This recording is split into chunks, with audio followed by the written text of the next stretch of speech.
Hello and welcome back to Much Ado About Rugby, where we chat about everything rugby. I'm back again with my two friends, Macsen and Maliki, and today we are just going to chat a bit about the rugby that's happened this weekend. So we had the three Six Nations games. We're going to go through each one, one after the other, and hopefully share some opinions, some good, some bad. Talk about all the teams, and just do a little bit of a review, should we say? So which match, Maxon, would you like to start with? Let's start with the first game, which was, remind me, Wales Wales, versus Scotland. Scotland. Lol. So we actually said on the episode last week with Luke that surprisingly, obviously Scotland won the game. I think it was 14-10 the final score. Yep, And yeah, so Luke and Maliki and myself, we it was all me. It was said, me. oh, so yeah, you, Maliki. My brain is not there today. But yeah, no, we said, all three of us said that it would be a surprise if Wales didn't come away with a victory. So for Scotland to win that, massive boost for them. Obviously, horrible conditions that day as well. I think it was a bit rainy and extremely windy. I mean, kicks just hanging in the air, not really going anywhere. Maliki, what were your thoughts in the game? Yeah, Scotland were good. They obviously were good enough to beat Wales, but also Wales were pretty bloody awful in my opinion. I think considering how Pretty considering bloody awful. yeah, considering how they've gone from like the what's it called six nations winner to Fifth only place. winning one game in the whole thing. It's pretty bad. But I think also Scotland had a lot to do with that because I think they've actually got the best. I think they have the best defense in the whole of Six Nations. I think they averaged like 1 point. I think it was 1 point. I know 11 11.8, point eleven point something, eight yeah. eight points per game, which is not far off what South Africa had during the World Cup or something. So obviously Scotland doing something right, but yeah, I think Wales were just really not good. Yeah, I would just like to point out on that point about Wales not being good. Um, we spoke about it last week. It's they're missing their defensive coach that they had when in that Six Nations title win. Who's that? Um, Sean Edwards. He's at Uh, France. He's at France at the moment, and yeah, I think they're sorely missing him. Obviously, their defense has just fallen to pieces. Basically, they're committing so many penalties to the other side at the breakdown and at the scrum that they simply just you can't build any sort of performance if you're giving away that many penalties. And I think I saw it was something like 12 penalties to three at the start of the second half, maybe. In I mean, and Wales has conceded 12 penalties, and it wasn't even the majority of the way through the match. And I was just so like, yeah, you don't deserve to win a game of international rugby if you're gonna be that ill disciplined, essentially.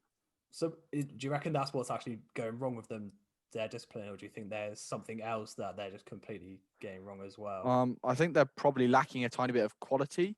I don't think you know, if the thing of Dan Bigger, like, is he really as good as everyone's saying? Like, people had him for Lions jerseys not that long ago.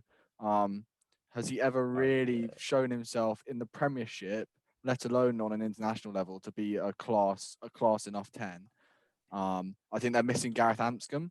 I think he's a really large loss for them. He was someone that was really coming to his own before he got a large injury. So I think they're missing him. I think the only players that are really uh, Liam Williams is a class player. Liam Williams is a class Yeah, player, but I think he has been so good, to be fair.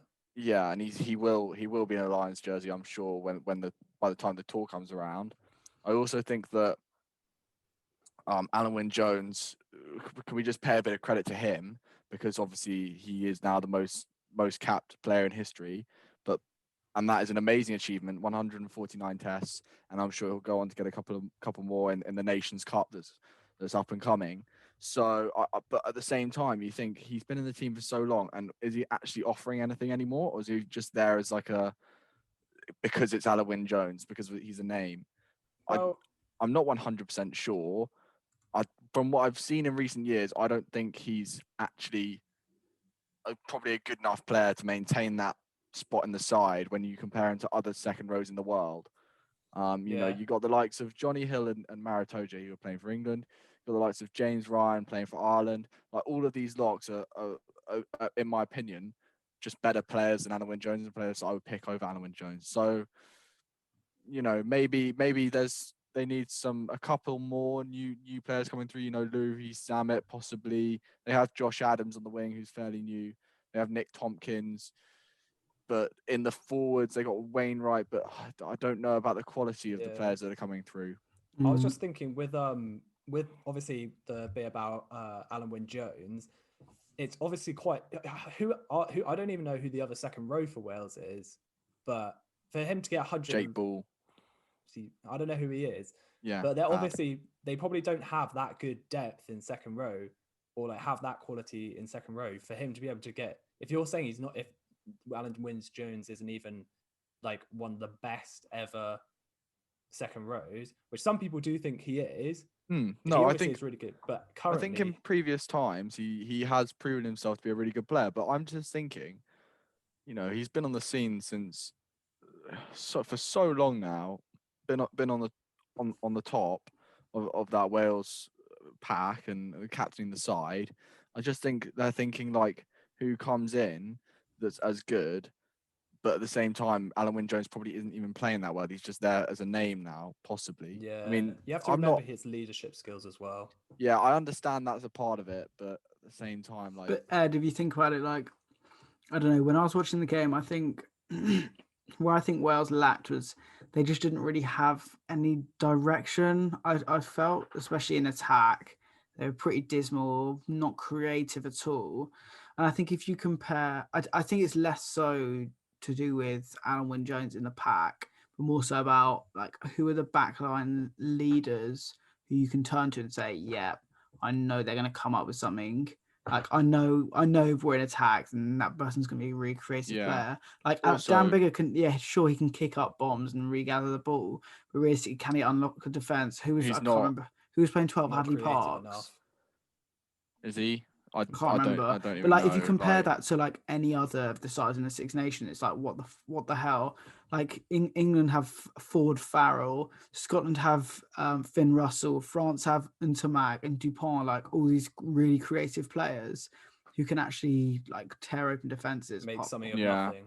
I made the point about you know, Biggar not really being there, and but then you've got to understand like they do have injuries in that position. Like Gareth Anscombe probably would, if he hadn't got injured, be one of the class players in that Wales team. Yeah. They just probably be leading that back line. Yeah, sure. I mean, they have like very little strength and depth, and it's quite clear to see. And I think it's mainly because their regional sides are really not very good, and player pathways aren't as good really. I mean, if you compare it to, I know we compare a lot to England, but if you do compare, for example, that 10 position strength and depth versus England, not even a comparison. If you compare England's top 6 are probably as good as, if not better than Wales's top 2. Well, you got to look at which is insane. Biggar's playing for Northampton, and I haven't heard a conversation about Biggar when discussing like the best 10s in the Premiership, because obviously we're English, so people are more likely to focus on the English 10s. But you know, when comparing him to someone like Marcus Smith, Joe Simmons, like Northampton, Jacob Umanga, these players have all had incredible. These players have all had incredible seasons, and Biggar Northampton got to the quarterfinals of the Champions Cup, fell off after lockdown, didn't really perform at all as a team. So I don't know, maybe that says something, because it's like even their best players, their club form hasn't been as good. So, but how can they go from being one of the most dominant sides in the world to suddenly, obviously, being awful? I think it is defense as well. I think Sean Edwards, you know, is a massive loss, and you can see it because France have Sean Edwards now as their defensive coach, and we'll come on to the France game obviously. But you can see now that France are just more organised. They're not, you know, France were a bit of a liability side. They would commit a lot of penalties and just let other sides into the game before. and now they're just defensively so good. Like, I mean, England couldn't break them down, and England were just off the back of a World Cup final. So you'd expect England to. I don't know. We could go on about it. But Mal, to answer your question, like as to how they've gone from essentially with the same side, going from winning a Six Nations Grand Slam and being one of the best sides in the world to where they are now, I think it's a combination of two things. First thing is obviously Wayne Pivac, and they've lost that. Like I feel like they've lost that like edge and lost the ability to win a game. I know it might sound a bit silly, but I just don't think that they can, like, they don't really feel like they have that direction. And the second thing is, I think a lot of the other sides, especially in Northern Hemisphere, have got a lot better. Like the only side, like for example, Scotland, so much better. If you look at like the fundamentals of that Scotland side now, they have like Russell, Hogg, Johnny Gray, who are all like Champions Cup finalists, which is 20% of the team. But yeah, I think it's definitely coming out of the World Cup. They haven't really had like all these other sides like trying to add something. They're trying to change something up, seeing how they can improve. But obviously Wales haven't coming out of the World Cup. They obviously did pretty well getting where they get third or something. So, but yeah. Like if you think of the other, if you think of the other Six Nations sides, let's think about, okay, France, I think of them in an extremely positive direction. Same with Scotland, same with England, like maybe neutral to slightly get it improving slightly. Ireland, arguably. Hold off on Ireland, because we'll come on to them when we talk about the game. Yeah, sure. I have a massive problem with Ireland. I think it's a combination of them, of like Wales just not playing very well and other teams playing really, really well. And don't take anything away from Scotland, because they also beat France in the Six Nations.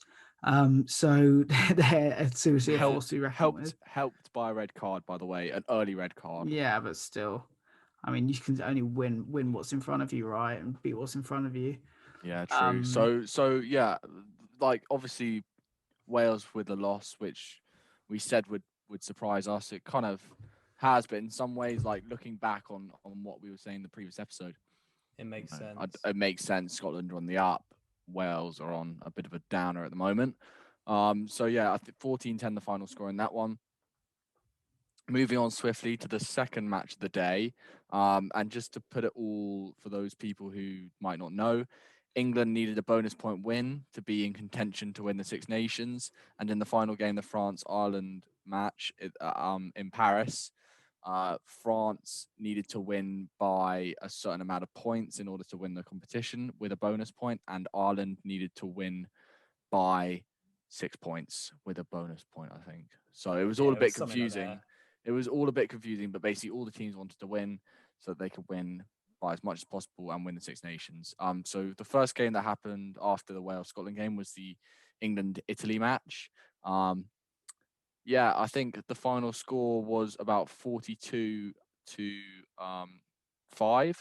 Was that right? Was it 42 or 35? Yeah, I don't know. I think it was 35. Yeah, England 38-5 or something. I mean, 10-5 at half time. I know that for sure. Like Italy came out. Jake Pellegrini scored a really good try.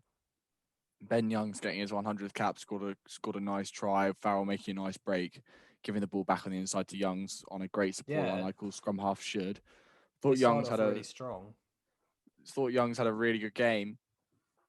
But yeah, England just ran away with it in the second half. I mean, it was quite an up and down game though, because England, when it was like 5 minutes in when Ben Youngs got that try, and it looked so easy, that try when they scored it, that I just thought surely that is just going to be like the end. It's going to be just like try after try like that. But then they kind of fell off the pace, as you said. Pellegrini got his try, and obviously he's been pretty good replacement for Parise, I would say. Yeah. And yeah, but I don't know. I don't really know what happened in that whole middle section. Obviously, Johnny Hill got a yellow card, but kind of fell off in like as you said, by the first half, it was only 10-5. But what do you guys actually think went wrong in that first half that made it so much closer than it probably should have been? Honestly, I think it probably was just a bit of, Italy had a warm-up game against Ireland. We were meant to have a warm-up game. We haven't played. I know it doesn't answer everything, but you got to think about the fact that they've just played a test. They're coming off the back. they'll be hurting. Italy will be hurting. They'll want to come out and fight strong. And England, They also had nothing to it- play for, right? So it you could does say it it the does other way take around. it does take a bit of you can't just turn up and play a test really. I think it does take a tiny bit of time to grow into a game. I think it's been shown with all the teams that have played so far. Maybe apart from France, that they've had to take a bit of time to get back into the test rugby.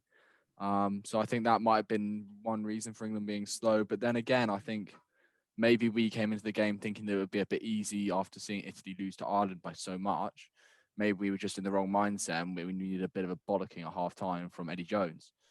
So who knows? Yeah, I think I don't know if it was last season or the season before when we had that whole problem with Italy as well, where they found that loophole with the whole rucking thing, and they caused us a bit of problem. So I don't know if it's just they're getting, as you say, getting their heads a bit or something else. But I don't know. It was good that we actually managed to finish off the game strongly. But what did you guys also make of the debutees? Is that the word? Debutants. Debutantes, yeah, that's what I thought. What do you make of them? Maxon. I thought, well, obviously Johnny Hill got a yellow card. I thought other than that, he was all right. Nothing wild. What other debutants were there off the bench? Yeah, that's Ollie quite a few. Lawrence. Ollie Lawrence, Tom Dunn, Tom Dunn.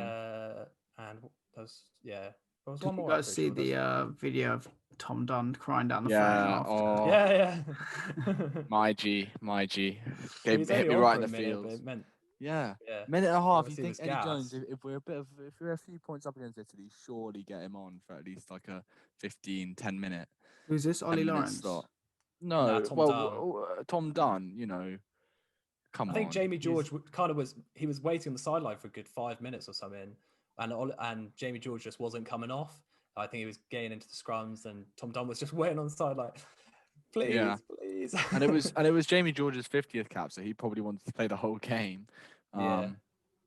Yeah, but What do you no. think of Eddie saying that Ben Youngs could make it to 150 caps?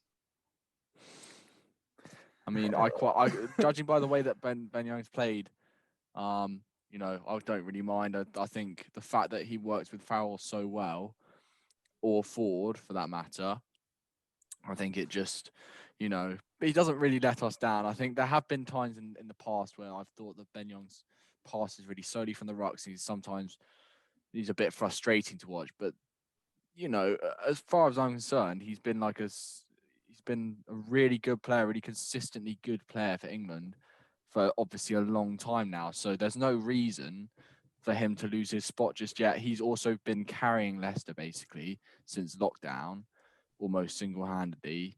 And I think, we talk about Dupont running support lines and Aaron Smith running support lines. Ben Youngs did exactly that against Italy and got his 2 tries, managed to score 2 tries in his 100th appearance. As far as I'm concerned, he's just doing nothing wrong. I think he's a good player and he deserves his he's spot. definitely improved his game a bit recently. Like he's definitely being a bit more creative and like attacking the line a bit more.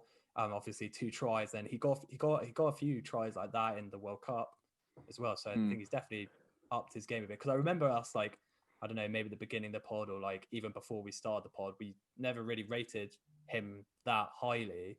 Like he's just like a standard player because we didn't have anyone really outstanding at scrum half. But he's obviously been pretty good.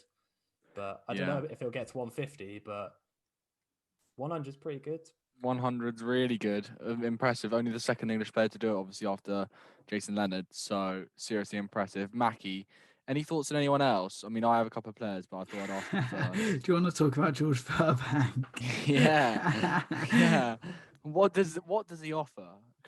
George Furbank is by far the most average Test rugby player I've seen since Billy 12trees played for England. What makes you say that? What makes me say that? Okay, so what does he bring both for Northampton and for England? Okay, you've got two people in positions on the wing, Anthony Watson and Johnny May. We know what they can do. We've seen them do it both for club and country multiple times. They're sick players. They've got speed. They've got a step. And Johnny May, in particular, is really good defensively. Furbank, on the other hand, I just don't really have any comments on him. I mean, that might mean that he's not doing anything wrong, but at the same time, you know, at least when Mike Brown was playing, he might make the odd mistake, but he always looked like he was involved in the game and always was. He would break a couple of tackles every game. He'd make some meters, score a try. Furbank, I don't see anything from him. Occasionally, one kick that might go into touch a decent length. Occasionally. Yeah, that's Yeah, what I could his name at kicking is least. something. I could name at least 5 players I'd rather have. Who would you put in instead then? I'd rather have Roy Rozzy, McConaughey, Elliot Daly. Elliot Daly, Ollie Well, Thorley. Daly's injured, but Yeah. This is if there were no injuries. Yeah, okay. I'd rather have Coconut Singer and Anthony Watson at fullback. Anthony Watson at fullback. Jack Noel on the wing. Jack Noel.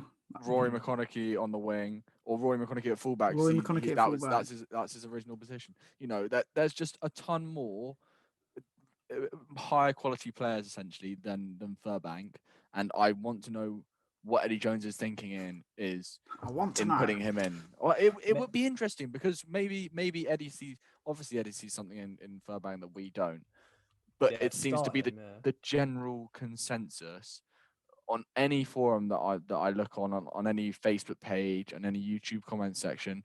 Who is George Furbank and what did he do in today's game? I don't know. Maybe if I looked at his statistics for the Premiership or even for his England career so far, it might say differently, but I can't really imagine. He's not even been that good in the Prem though. That's what I don't understand. I mean, I don't have his stats up, but he's not exactly been a standout player.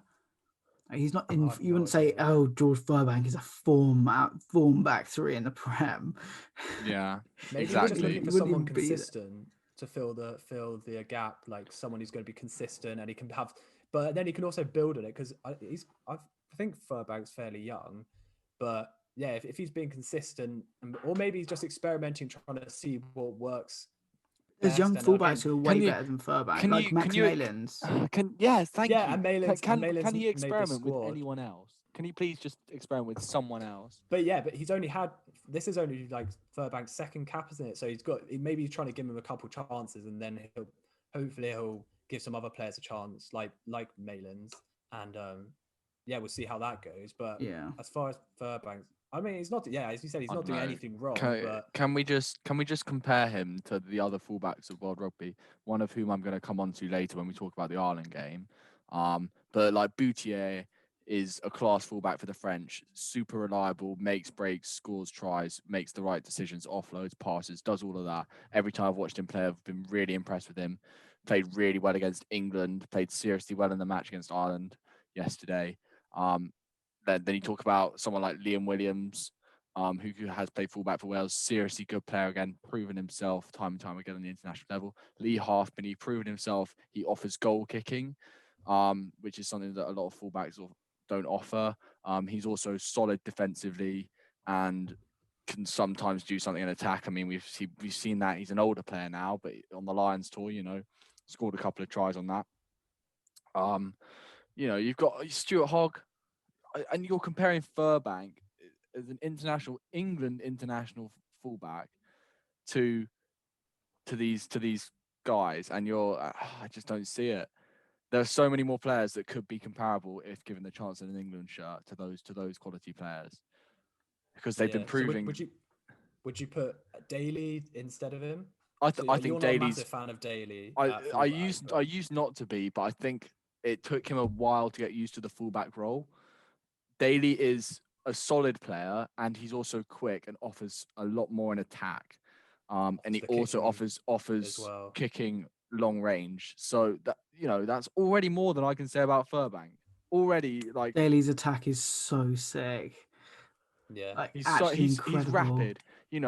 If it was anyone else on the end of that, apart from Johnny May or Anthony Watson on the end of that try that he scored against Wales a couple of years back, Yeah, but not even finishing. Furbank wouldn't have scored that. Yeah, I love seeing him at fullback because he can drop into the 13 channel.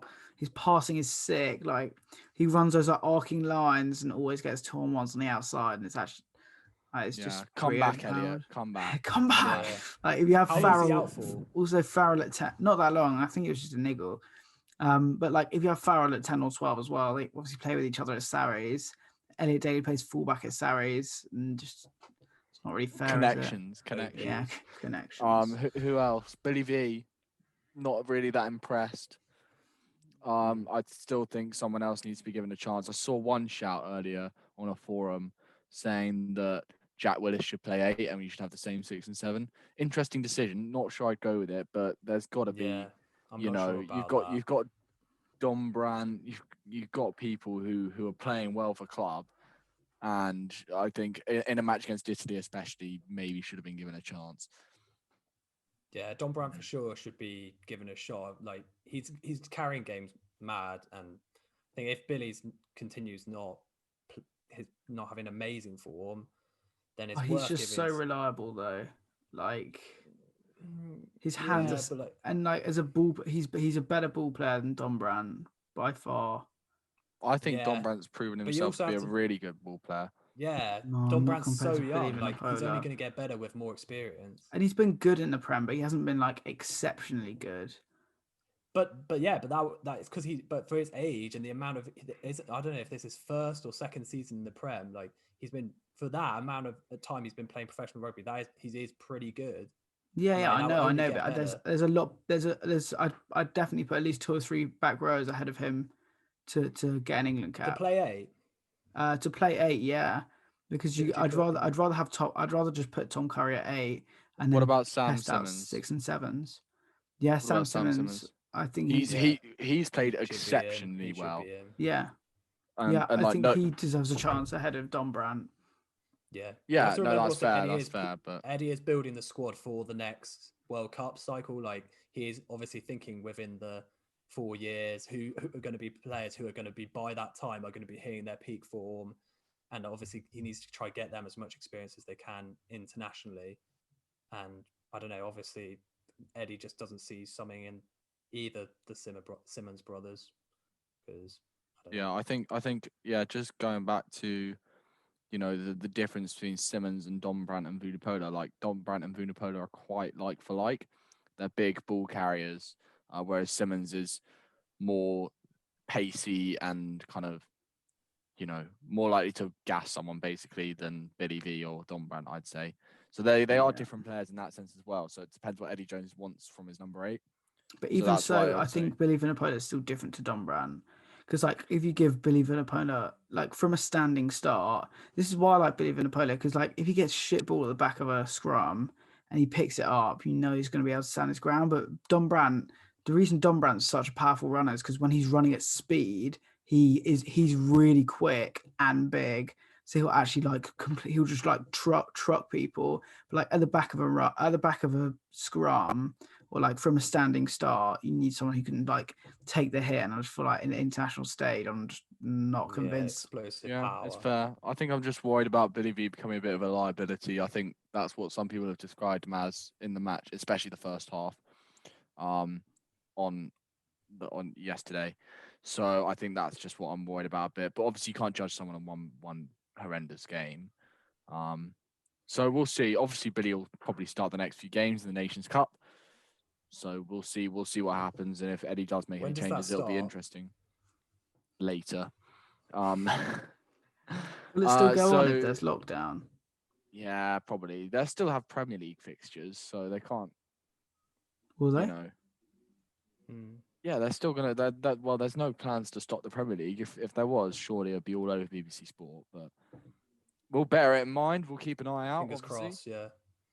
So moving on to the last game of the weekend, the decider, if you like, Ireland versus France in Paris, and France won this one, in my opinion, pretty convincingly.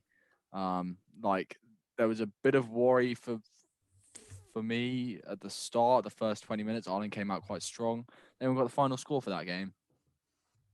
38-27, maybe. Yeah, I think it was definitely 30-something, 20-something. So not close, but not You know, yeah, I think it flattered Ireland a bit. I think it did flatter Ireland a bit. I thought Ireland were pretty dreadful, didn't really offer much. Massive confusion about on penalties. Do we go for the corner? Do we kick at goal?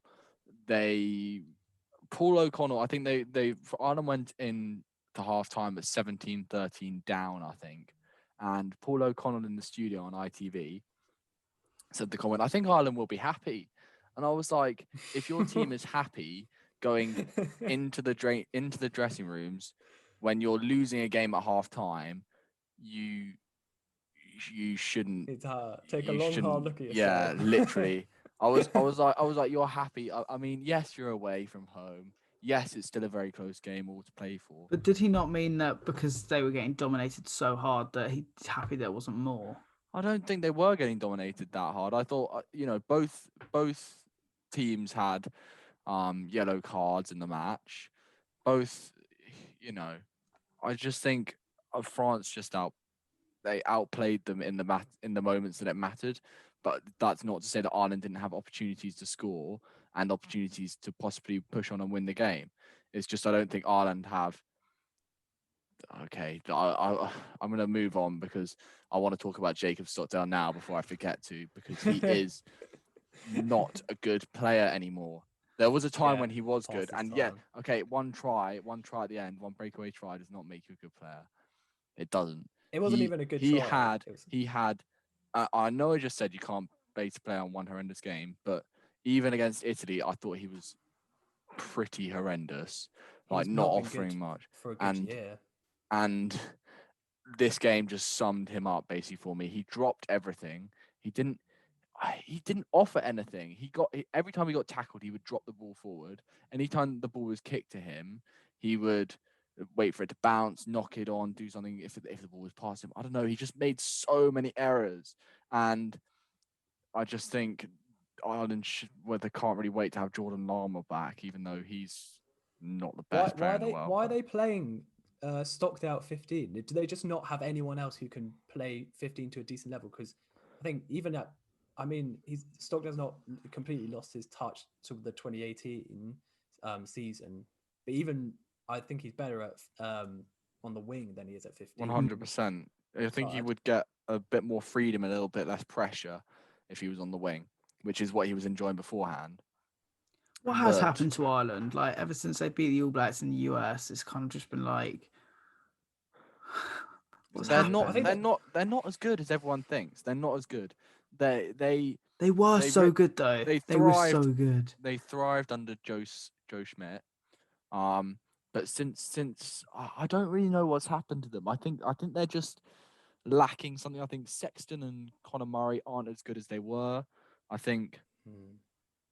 And that's really important. Obviously, you got Youngs and Farrell for England. We've spoken about them, and Ntamack and Dupont for France. These anchors of real star quality, and I don't see that anymore with Johnny Sexton. I don't see it. I think all these people Sorry, yeah, you go on. I'll just say I think all their big players like Sexton, Murray, Furlong, I think all these guys who you would say are Ireland's top players and are not. The only player who I'd say is in their best form probably in a while is going to be James Ryan, maybe Lama when he wasn't injured, but even then he wasn't outstanding. I'd say James Ryan is the only outstanding player probably in the Ireland team currently. Actually, there is one more I'd like to point out who did have a particularly good game in my opinion. I thought Robbie Henshaw, and I think he's a really good player. An outrageous score, didn't he? Yeah, I think I seriously I've been unsure on him for a while, but I think now after seeing a performance or a couple of performances like that, he was really good against City as well. I just think he's played 15 before as well. So yeah, I always rated Henshaw, and you guys always shot me down. But he's good. Okay, I've got a question to pose to you guys. How badly do Ireland need James Lowe? Yeah. Okay, this is another point. This is another point. So, Ireland brought off the bench. They brought Jamison Gibson Park, who is the most Kiwi person on the face of the planet. He literally played for the Hurricanes in New Zealand, was born and bred in New Zealand. He's obviously done what James Lowe's doing, got his residency, came off the bench. You're bringing off You're bringing off Conor Murray. You're bringing on Jamison Gibson Park to try and finish the game and help you win a deciding Six Nations match. I think if you're bringing off that kind of, I mean, he's not a bad player, but if you're bringing off that kind of quality off the bench, you're not really. He's not a game changer, is he? Mm. He's It not. might just be down to lack of depth that Ireland have. Like similar to what we were talking about Wales, like their squad hasn't massively changed, and because they only have a limited amount of teams, they might not have the depth that other teams like England do have. Yeah, possibly. I don't know, but I think who's the guy who's the Ulster scrum half? John Cooney? Cooney Yeah, John Yeah. Cooney. Where's he? You know, might be they interesting. have depth in they have Luke McGrath. They have depth in that particular position, and yet they chose Jameson Gibson Park to close down literally the most important game of the year. So far. So I just it doesn't really make sense to me, that selection. I think they probably are missing Lama. I think that would sort out their backline. They could have Archie and Bundyaki and Ringrose in their centres and keep Sexton and Murray. And I think at the moment, I think Hugo Keenan, their new winger, didn't prove anything really. Prove me right. Basically, he's not a special player. He's okay. He doesn't offer loads. He's a bit small, probably not quite quick enough. I don't think. I don't know. That's just what I saw. But Yeah. I don't mean Shall to we slate. talk I don't mean to slate Ireland too much, but I just don't think they've Just offered a slating lot them for. so much. I don't think they've offered a lot for a while now, and I think people just overrate them just because it's of the name Sexton and the name Murray, and that's what I don't like. So, Yeah. Shall we but move on talking to about France? Yeah, France, a bit more interesting. Yeah. Because they've been really good, really Maliki, fun to why watch didn't you as talk well. about your Reddit post? Oh, yeah, just like obviously the main reason why France are doing so well at the moment is because their 9-10 combination of Dupont and Ntamack, which they've both been absolutely insane. And one point that I think it was Paul O'Connell said is, how are they still performing so well when Ireland and other teams they're playing know that these are the two target guys and these are the guys who are the outstanding players, and they're still managing to do all the creative stuff and break the line and literally lead the team forward when they are the players that are having to be targeted. But yeah, obviously, what do you guys make of each Dupont and Ntamack? Mackie? Yeah, obviously they're exceptional players. I mean, the try they scored where I think Dupont shots over his head and so I was just like, I actually stop, creamed myself. I was just stop. like, Yeah, I mean, I think we spoke about it in the last episode about French rugby in general and just how good they are. Those two definitely. I also like to say Lord Vakatawa was pretty good as well. He's obviously been playing really, really well for Racing, and it's just so much. I don't know. I feel like when you have those two at 9 and 10, and then the flair that they have out wide, can we just talk about as well, like because everyone always forgets about him, and he's just another player, and he reminds me of Brad Barrett, for Saracens, because he's always been a staple, like really good defensively, just hits the lines up the middle, and that's Arthur Vincent or Arthur Vincent, and he is seriously reliable, seriously good player, hardly makes any mistakes, makes the right decisions. Another player that's just good quality, so reliable, doesn't necessarily do much scene work, but at the same time just is a good player. He's of that Brad Barrett sort. Which is a massive compliment. Yeah. Because Brad Barrett's we've spoken about him before, one of the best defensive 12s in the world. So to be fair, what I said, and this is something I noticed because obviously I've been paying a bit more attention to France, is I feel like they're playing like Toulouse basically. Interestingly, I think they're not. Well, it's not no surprise because they have 9 and 10 Dupont and Ntamack, but they're not so much playing like a Racing side.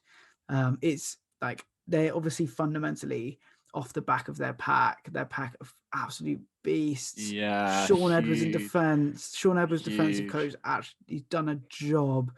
Like they're smashing people back. It's actually terrifying.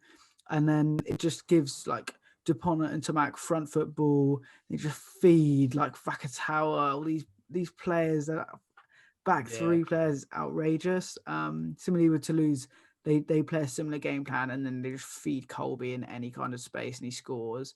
I feel like that's similar to what they do in Exception, except their threats are probably more spread out, which is even harder to defend in the back line. Yeah. Jouer. Yeah. I think the options they have in their back line, obviously, they have Dupont, who can, his passing is great, his kicking's great. He does all those darting runs, and obviously his support lines are that's how he's got getting tries recently. And so they can go to him, who can dart around, or they can play it to Ntamack, who is able to maybe play a bit more like, he's a bit less like, I don't know what the word would Attacking. be. Just game Yeah, management. Yeah, his game management, he's got the options. And I think, as you said with Vincent and Vakatawa, having those two guys as your centres makes such a big difference because you have those options of you can just get it out to them if there's a lot of pressure. But then again, what's his name? Ntamack's kicking game is really good. And yeah, they just have a great backline and they're really being creative. And I think the fact that they got all the experience of playing for Toulouse, and they've also played for France under 20s together, Ntamack and Dupont, for a long while. Can I also ask, how has Fiku suddenly become like a world-class winger? Because he's on the wing, mate, and he was playing literally 13 12. He was playing 12. And he's just been given that freedom to play jouer rugby, which is like the French have always basically been wanting to do. They've just never been allowed to do it. And their coach now, I don't know his name, but he's obviously just telling them to express yourself. Yeah.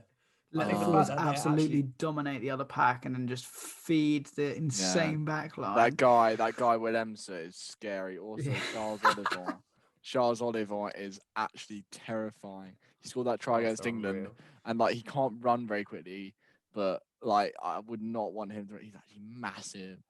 Like they're just scary. You've also got Camille Chat off the bench, the widest neck in rugby. He's just massive, that guy. He's actually their sub hooker. Like, he's mad. But what do you guys also make of Rates, the winger? Because he's not exactly the biggest of guys. Yeah, but he's a jouer player. He's a flair player. And if you don't have him, then you have, Teddy Thomas. Mate. Yeah, but that surprised me. He's like their France's starting winger. But I think, obviously, one thing he is good at, I've seen, is his kicking. He knows when to kick down the line. I think he did a really good kick in the Ireland game where he got it and he kicked it all the way. I think it might have led to a try, but it literally went straight down the line. So it's obviously a great footballer as well. But yeah, France are really bloody good. Yeah, insane. Scary stuff. Scary as an England fan. Yeah. So that concludes our review of all the games. We would just like to say that England did win the Six Nations, so suck it. Any Wales or Ireland or France or Italy or Scotland fans, England are obviously the best team in the world and will remain so for the rest of time. And that is it from us today. So if you don't already follow the Instagram page, obviously go and check us out on there. It's at Much Rugby. Also, we're on Facebook.